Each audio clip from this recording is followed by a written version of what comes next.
Hello बच्चा, welcome to our channel royal classes. आज हम बात करने वाले हैं हमारे क्लास 10th के लाइफ प्रोसेस चैप्टर के बारे में, और वो भी हम लोग किसके बारे में डिस्कस करने वाले हैं। आज हम पढ़ने वाले हैं न्यूट्रिशन इन ह्यूमन बीइंग, मतलब आज हम हमारे बारे में बात करने वाले हैं। तो सबसे पहले हम लोग स्टार्ट करते हैं आज की वीडियो। जिसने भी पुरानी वीडियो नहीं देखी है वो फटाफट से पुरानी वीडियोस देखिए, क्योंकि अगर आपको न्यूट्रिशन ही नहीं पता क्या है तो न्यूट्रिशन इन ह्यूमन बीइंग हम नहीं पढ़ते हैं। और चैनल को लाइक शेयर एंड सब्सक्राइब करना नहीं भूलना है। तो देखिए अभी क्या है हमारे पास, सबसे पहली बात आई न्यूट्रिशन इन ह्यूमन बीइंग। इस न्यूट्रिशन इन ह्यूमन बीइंग के बहुत सारे नाम है, क्योंकि हम लोग जो है वो बहुत ज्यादा स्पेशल है। तो इसी वजह से हमारे लिए हमने हमारे ह्यूमन बीइंग के न्यूट्रिशन को कई सारे नाम दे दिए, क्योंकि पेपर में कंफ्यूज करने के लिए किसी भी तरह से आपसे पूछ सकते हैं। लाइक पहला नाम है हमारे पास डाइजेस्टिव सिस्टम, दूसरा नाम है हमारे पास एलिमिनेटरी कैनाल। तो मतलब पेपर में आपसे किसी भी तरह से पूछ सकते हैं डाइजेस्टिव सिस्टम को एक्सप्लेन कीजिए, और पूरे 5 नंबर में ही क्वेश्चन पूछा जाता है। सेम आपसे पूछ सकते हैं हमारे पास कि न्यूट्रिशन इन ह्यूमन बीइंग को एक्सप्लेन कीजिए। तो सबसे पहला है हमारे पास, इस डायग्राम को देखना है आपने, और इसी डायग्राम को पूरा हमने स्टडी करना है कि एक्चुअल में क्या क्या चीजें क्या क्या फंक्शन परफॉर्म कर रही है। तो सबसे पहली बात हम लोग स्टार्ट करते हैं हमारा टॉपिक।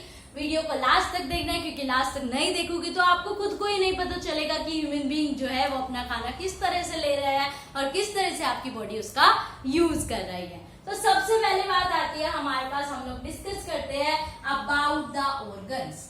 कौन कौन से ऑर्गन्स हमारे पास यूज होते हैं हमारे डाइजेस्टिव सिस्टम के अंदर। तो पहला हमारे पास क्या आया, पहली हमारे पास ऑर्गन यूज होता है माउथ। सबसे पहले माउथ यूज होता है, फिर आपकी यूज होती है एसोफेगस। एसोफेगस का मतलब क्या होता है, फूड पाइप। ठीक है, आपके अंदर एक फूड पाइप है, हमारे जो क्या है हमारा नेक, इसके अंदर 2 तरह की पाइप होती है। एक बोलने के लिए, जिसके आप अगर हाथ लगाए जब आप बोल रहे हो तो वो वाइब्रेट होती है। दूसरा हमारे पास क्या होती है, एक दूसरी पाइप होती है जिससे फूड जो है वो अंदर जाता है। तो उसको हम लोग क्या बोल देते हैं, फूड पाइप या फिर एसोफेगस। ठीक है, दोनों नाम है तो दोनों आपको याद होने चाहिए। फिर आता है हमारे पास स्टमक, फिर आती है small intestine, small intestine, large intestine. ठीक है, फिर हमारे पास लास्ट ऑप्शन एनएस।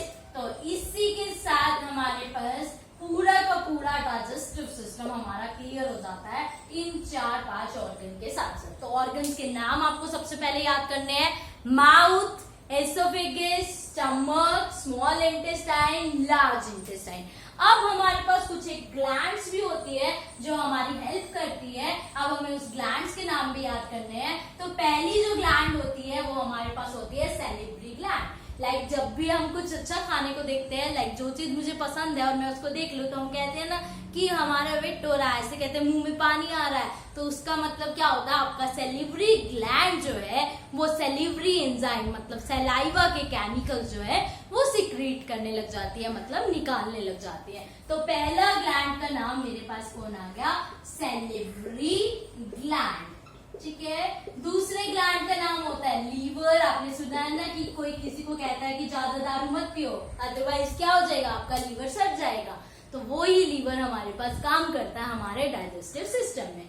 सेकेंड होता है हमारे पास पैनक्रियाज।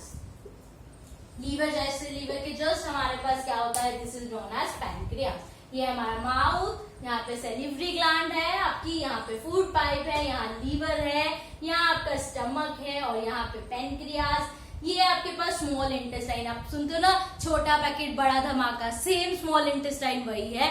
छोटी सी, नाम छोटा है पर सबसे बड़ी है ये हमारे पास। ठीक है, 6.5 मीटर लॉन्ग होती है, किसी की तो इससे भी ज्यादा। फिर आता है हमारे पास लार्ज इंटेस्टाइन, और लास्ट में हमारे पास एनस रेक्टम। इस पूरे को हमने डाइजेस्टिव सिस्टम को ड्रॉ कर लेना है, जिससे आपको चीजें जो है वो बहुत आसानी से पता चलती जाए कि हमारे पास क्या चल रही है। ठीक है, तो सबसे पहली बात हमने क्या किया, हमने न्यूट्रिशन इन ह्यूमन बीइंग जो है वो पढ़ना स्टार्ट किया। तो सबसे पहली बात हमारे पास इसमें क्या आएगी, इंजेक्शन। फर्स्ट स्टेप हमारे पास क्या होता था, इंजेक्शन। इंजेक्शन का मतलब हमारे पास क्या है, इंजेक्शन का मतलब फूड को किस तरह से आप अंदर लेकर जा रहे हो। कह दो ये स्टेप तो हमें बहुत अच्छे से आता है, क्योंकि खाना ही तो खाते हैं हम लोग हर टाइम। तो पहला स्टेप हमारे पास क्या है, इंजेक्शन। ठीक है, इंजेक्शन में ह्यूमन बीइंग कैसे खाना खा खाते हैं अगर मैं बात करूं तो हम लोग हाथ से यूज करके मुंह से अंदर लेके जाते हैं खाने को। कोई ऐसा भी है क्या आप में से जो सीधा ही ठीक है? तो क्या हुआ, इंजेक्शन का मतलब क्या है, फूड जो है वो एंटर करता है in our body with the help of mouth, mouth की हेल्प से and with the help of hand. ठीक है, with the help of hand हम लोग क्या कर रहे हैं, हमारे माउथ से फूड को एंटर करवा रहे हैं। पहला स्टेप सिर्फ इतना ही था, इंजेक्शन फिनिश हो गया। अगला स्टेप है डाइजेशन, जिसके ऊपर पूरा का पूरा आपका सिस्टम का नाम रख दिया। इसका मतलब डाइजेशन कुछ ऐसी चीज होने वाली है जो बहुत इंटरेस्टिंग होने वाली है और साथ ही साथ में आप कह सकते हैं कि वो बहुत बड़ी होने वाली है। तो पहली बात आई डाइजेशन। सबसे पहली बात, हमने फूड जो है वो माउथ में एंटर तो करवा लिया, अब हमारे पास क्या होगा, उसका डाइजेशन होना स्टार्ट हो जाता है। तो हम पहली बात क्या कहते हैं, जो डाइजेशन है वो माउथ में ही स्टार्ट हो जाता है होना। तो सबसे पहली बात, वी हैव द माउथ, हमारे पास माउथ है, माउथ में फूड एंटर कर चुका है, माउथ में फूड एंटर कर चुका है इंजेक्शन में। अब देखो क्या होगा, सिंपल सी लैंग्वेज में सीखेंगे चीजें हम लोग और बहुत इजी वे में आपको फटाफट से उसको याद भी करते जाना और नोट डाउन भी करते जाना। तो क्या आया, माउथ में हमारे पास एक कैविटी होती है, that is known as mouth cavity, या फिर उसका दूसरा नाम होता है बक्कल कैविटी। ठीक है, माउथ के अंदर दो कैविटी होती है, उसका नाम होता है माउथ कैविटी या फिर बक्कल कैविटी। इस माउथ कैविटी या बक्कल कैविटी में तीन चीजें होती है हमारे पास। पहली चीज होती है हमारे पास टूथ, अगली चीज होती है हमारे पास सैलिवरी ग्लैंड, अगली चीज होती है हमारे पास टंग। ठीक है, तीन चीजें होती है हमारे बक्कल कैविटी के अंदर, teeth, salivary gland and the tongue. तो सबसे पहली बात आया, फूड को मैंने खाया तो टीथ क्या करते हैं, इसको च्यू कर देते हैं, मतलब डाइजेस्ट करने में आपकी स्टार्टिंग कर देते हैं कि माउथ में ही स्टार्टिंग हो जाए डाइजेशन की। डाइजेशन मतलब कॉम्प्लेक्स फूड को सिंपल में चेंज करना। तो अब ये क्या होना स्टार्ट हो जाएगा, चेंज होना स्टार्ट हो जाएगा। तो क्या आया, टीथ क्या करता है हमारे पास, चीजों को च्यू कर देता है, ग्राइंड कर देता है, थोड़ा थोड़ा छोटे छोटे पार्ट में कन्वर्ट कर देता है। ठीक है, अब क्या होगा, सेलिवरी ग्लैंड अपना काम करेगी। सेलिवरी ग्लैंड क्या करेगी, सलाइवा जो है वो अपने अंदर, अपने मुंह के अंदर, कहते हैं ना कई बार कुछ खाते हैं तो वो वेट वेट सा हो जाता है, वो वेट सिर्फ इसी वजह से होता है क्योंकि सेलिवरी ग्लैंड अपना एक एंजाइम, सेलिवरी एंजाइम भेजती है जो फूड को क्या कर देती है, वेट बना देती है, फूड बिकम वेट। अब क्या होगा, टंग क्या करेगा, टंग इन दोनों चीजों को मिक्स कर देगा, किन दोनों चीजों को, फूड को प्लस सलाइवा को। ठीक है, टंग ने सिर्फ क्या किया, फूड और सलाइवा को मिक्स करके हमें दे दिया। ये काम हमारे पास किसमें हुआ, माउथ में। सबसे पहले माउथ में माउथ कैविटी या बक्कल कैविटी है, तीन पार्ट हो गए, टीथ, सेलिवरी ग्लैंड, टंग। और टीथ ने क्या कर दिया, हमारे पास उसको च्यू कर दिया, ग्राइंड कर दिया। फिर हमारे पास आ गया सेलिवरी ग्लैंड, उसने सलाइवा प्रोड्यूस कर दिया। एंड फिर हमारे पास क्या आ गया, हमारे पास हमारी टंग, और टंग ने हमें क्या करके दे दिया, मिक्स करके दे दिया। अब जो मेरा फूड है वो जितना डाइजेस्ट हो सकता था बक्कल कैविटी में हो गया, अब फूड आगे ट्रांसफर होगा। आगे ट्रांसफर होगा मतलब फूड जो है माउथ से अब कहाँ चला गया, माउथ में क्या हो गया, स्लाइटली डाइजेस्ट हो गया। और स्लाइटली डाइजेस्ट होने के बाद अब मेरा फूड चला जाएगा आगे, और आगे मेरे पास क्या है, फूड पाइप है। तो अब मेरा फूड किस में चला गया, फूड पाइप में। ठीक है, एसोफेगस में। अब क्या होता है, जैसे ही फूड पाइप में खाना जाता है, लाइक ये था पहले सीधी थी, अब जैसे इसमें खाना गया तो यहाँ पे अगर खाना आया तो ये यूं मोटा हो गया। ठीक है, फिर खाना आगे जाएगा तो आगे वाली चीज मोटी हो जाएगी। मतलब इस तरह से हमारा मोशन चलता रहता है, एक बार पहले सीधा, फिर मोटा, फिर आगे, इस तरह से।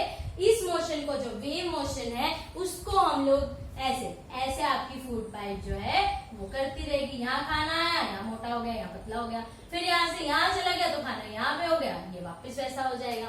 ठीक है, तो इस कॉन्ट्रैक्शन, पास आ गई कॉन्ट्रैक्शन हो गया, दूर चली गई एक्सपेंशन हो गया। इस कॉन्ट्रैक्शन और एक्सपेंशन को हम लोग क्या बोल देते हैं, contraction and expansion of food. हम क्या बोल देते हैं कि ये हमारे पास क्या हो गया, contraction and expansion of food pipe is known as peristaltic movement. इस मूवमेंट को एक नाम दिया जाता है पेरिसिलेटिक मूवमेंट। इससे हमारा खाना जो है वो आगे जो है वो ट्रांसफर हो जाता है। ठीक है, तो यहाँ पे हमारे पास फूड जो है वो कहाँ पे आ गया, फूड पाइप में। फूड पाइप से अब हमारा खाना आगे चलेगा और आगे कहाँ पे आ जाएगा हमारे पास, हमारे स्टमक में। फूड पाइप से हमारा खाना कहाँ पे आ जाता है, स्टमक में। तो अब हमारा खाना आ गया कहाँ पे, स्टमक में। सबसे पहली बात हमारे पास क्या हुई, हमने फूड को एंटर करवाया, माउथ में गया, माउथ से फूड पाइप में, फूड पाइप से खाना कहाँ पर आ गया, स्टमक के अंदर। स्टमक के अंदर अब क्या होता है, हमारे पास एक गैस्ट्रिक जूस होता है। स्टमक के अंदर क्या होता है आपके पास, गैस्ट्रिक जूस होता है।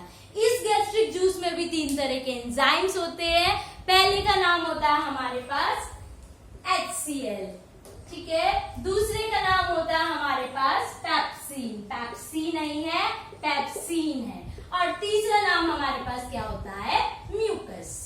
ठीक है, क्या बोला, हमारे पास 3 चीजें होती है, gastric juice, HCl, pepsin and mucus.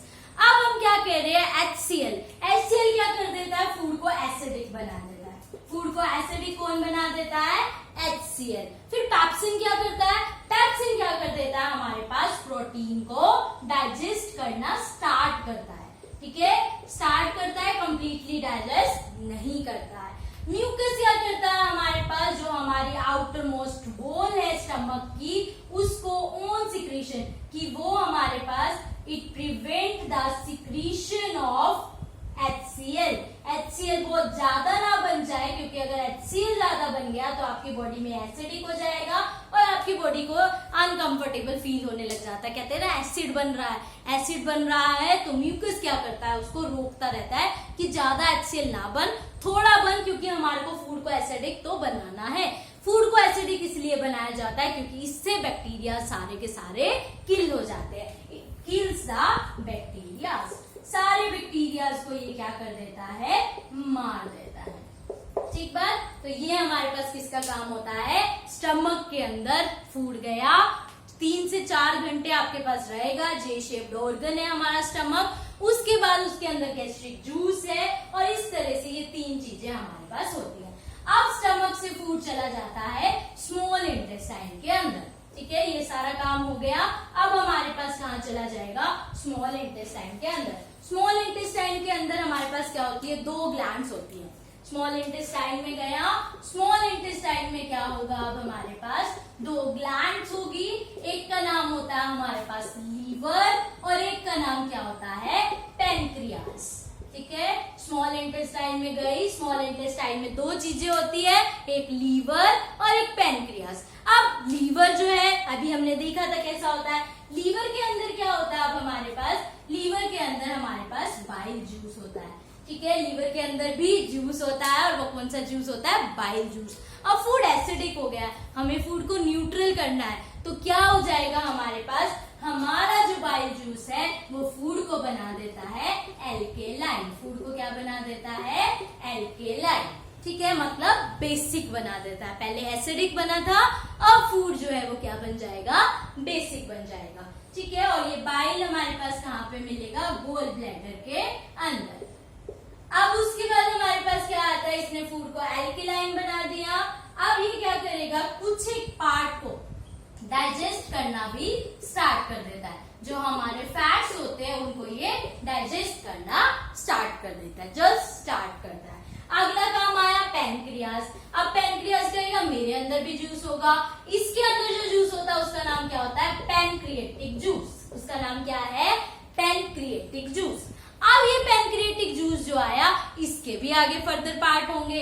इसके पार्ट में हमारे पास 3 आ गए, एमाइलेस, पहले का नाम अमाइलेस, दूसरे का नाम ट्रिप्सिन, टिप्सी जैसे कुत्ते का नाम होता है ना, वैसे इसका नाम है ट्रिप्सिन, और अगला नाम क्या होता है हमारे पास, लिपिस। ठीक है, पैनक्रिएटिक जूस में 3 चीजें होती है, अमाइलेस, ट्रिप्सिन, लिपिस। अमाइलेस क्या करते हैं, कार्बोहाइड्रेट को डाइजेस्ट कर देते हैं।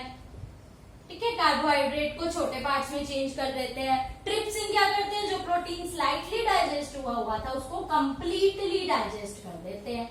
लिपिड्स क्या कर देते हैं, फैट्स को डाइजेस्ट कर देते हैं, मतलब फैट्स को छोटा छोटा कर देते हैं, और इस छोटे छोटे करने को हम एक नाम दे देते हैं इमल्सिफिकेशन ऑफ फैट। क्या नाम दे देते हैं, इमल्सिफिकेशन ऑफ फैट। तो यहाँ पे हमारे पास क्या हो गया, फैट जो है वो फैटी एसिड में चेंज हो गया, कार्बोहाइड्रेट में स्मॉलेस्ट में चेंज हो गया, स्टार्च में। अब हमारे स्मॉल इंटेस्टाइन ने क्या किया, एक उसने जूस निकाला, इंटेस्टेनियल जूस। इंटेस्टेनियल जूस में हमारे पास क्या हुआ, सारी की सारी चीजें जो है वो चेंज हो गई। प्रोटीन जो है, ठीक है, प्रोटीन का स्मॉलेस्ट सिंपल फॉर्म हो गया एमिनो एसिड, प्रोटीन चेंज हो गया एमिनो एसिड में, फैट चेंज हो गया फैटी एसिड में, फैट चेंज हो गया फैटी एसिड में, कार्बोहाइड्रेट चेंज हो गया स्टार्च में, ठीक है, कार्बोहाइड्रेट चेंज हो गया स्टार्च में। तो इस तरह से क्या हुआ, हमारे पास इंटेस्टेनियल जूस ने तीनों चीजों में इसको चेंज कर दिया। अब इसके अंदर क्या होता है स्मॉल इंटेस्टाइन में, स्मॉल इंटेस्टाइन में अब क्या होगी, ये तो पूरी प्रोसेस थी डाइजेशन की। अब प्रोसेस आती है एब्जॉर्प्शन में। एब्जॉर्प्शन जो है वो कहाँ पे होता है, स्मॉल इंटेस्टाइन में, और स्मॉल इंटेस्टाइन में हमारे पास क्या होता है, थर्ड प्रोसेस आ गई एब्जॉर्प्शन। एब्जॉर्प्शन में हम क्या करेंगे, स्मॉल इंटेस्टाइन में हमारे पास स्ट्रक्चर होते हैं बिली लाइक स्ट्रक्चर। बिली लाइक स्ट्रक्चर क्या है, छोटे छोटे हमारे पास हेयर लाइक स्ट्रक्चर होते हैं जो क्या करते हैं, फूड को एब्जॉर्ब कर लेते हैं, ठीक है, जितना भी उनके अंदर अच्छी चीजें थी, न्यूट्रिएंट थी, उन सबको एब्जॉर्ब कर लिया जाएगा। सेम काम लार्ज इंटेस्टाइन में भी होता है। लार्ज इंटेस्टाइन में भी बिलीज होती है। बिलीज क्या है, टाइनी फिंगर लाइक प्रोजेक्शन है जो आपकी बॉडी के अंदर स्मॉल इंटेस्टाइन पे भी होती है और लार्ज इंटेस्टाइन पे भी होती है। अब क्या होगा, एसिमिलेशन। एसिमिलेशन में फूड हमारे पास सिंपल फॉर्म में चेंज हो गया है, सिंपल से किसमें चला जाएगा, ब्लड के अंदर, हर एक पार्ट के अंदर, और फिर लास्ट प्रोसेस आती है इजेशन। इजेशन में क्या होगा, अब जो हमारे पास लार्ज इंटेस्टाइन में भी एब्जॉर्ब नहीं हुआ, स्मॉल इंटेस्टाइन में भी एब्जॉर्ब नहीं हुआ, तो वो क्या हो जाएगा, हमारे पास बाहर निकल जाएगा, और बाहर हमारे पास किसकी हेल्प से निकल जाएगा, with the help of anus. Anus and rectum की हेल्प से आपके पास जो है फूड जो है वो बाहर निकल जाता है, और इस तरह से पूरा न्यूट्रिशन इन ह्यूमन बीइंग खत्म हो जाता है। तो आपने वीडियो को एक दो बार देखना है, चैनल को लाइक शेयर एंड सब्सक्राइब करना नहीं भूलना है। Thank you.